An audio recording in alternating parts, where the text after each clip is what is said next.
রোমানার কিচেনে খুব সিম্পল একটা রেসিপি তৈরি করছি, মুরগির কলিজা ভর্তা। রান্না করা মুরগির মাংস থেকে যতটুকু সম্ভব তেল, ঝোল, মশলা ছাড়িয়ে কলিজাটা আলাদা করে নিলাম। একটা প্লেটে 2টা মরিচ এভাবে কুচি করে নিয়েছি। আধা চা চামচ লবণ দিয়ে দিলাম, 1 চা চামচ সরিষার তেল দিয়ে দিলাম। দিয়ে খুব ভালোভাবে এটাকে মাখতে হবে। ভর্তার মজাটাই হচ্ছে মাখানোর উপরে। যত ভালোভাবে পেস্ট হবে, যত ভালোভাবে মাখবে, ভর্তার ফ্লেভারটা কিন্তু তত ভালো হবে। হয়ে গেছে এটা। এবার মাঝারি আকারের 2টো পেঁয়াজ ঠিক এভাবে কুচি করে নিয়ে মরিচের উপরে দিয়ে দিলাম।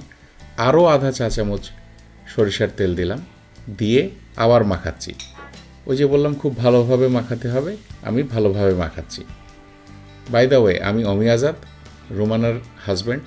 রোমানার কিচেনে আমি আবার আজকে গেস্ট অ্যাপিয়ারেন্সে আছি এবং এই ভিডিওটি স্পেশালি আমার ব্যাচেলার ভাইদের জন্য ডেডিকেট করা, যারা খুব ইজিলি ডিফারেন্ট কিছু খেতে পছন্দ করেন। কলিজাটা নিয়ে নিলাম। কলিজাটা নিয়ে খুব ভালোভাবে এটাকে পেস্ট করতে হবে। কলিজা রান্নার পরে হয় কি, সাইডগুলো একটু হার্ড হয়ে যায়, শক্ত হয়ে যায়।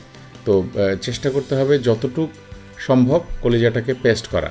আঙ্গুল দিয়ে চেপে চেপে এটাকে ভালোভাবে পেস্ট করে নিতে হবে।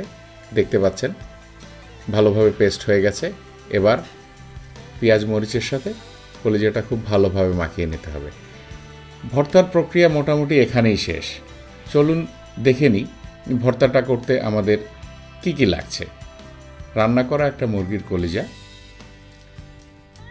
2টো কাঁচামরিচ, 2টো পেঁয়াজ মাঝারি আকারের, আন্দাজ মতো ধনেপাতা, 1.5 চা চামচ সরিষার তেল, আধা চা চামচ লবণ, এতটুকু।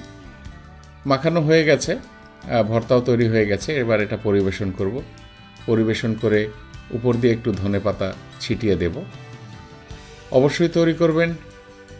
কোনো প্রশ্ন থাকলে ভিডিওর নিচে কমেন্ট করবেন, আমরা উত্তর দেওয়ার চেষ্টা করব। আমাদের সাথে থাকতে অবশ্যই আমাদের চ্যানেল সাবস্ক্রাইব করবেন আশা করছি। ভালো থাকবেন, ধন্যবাদ।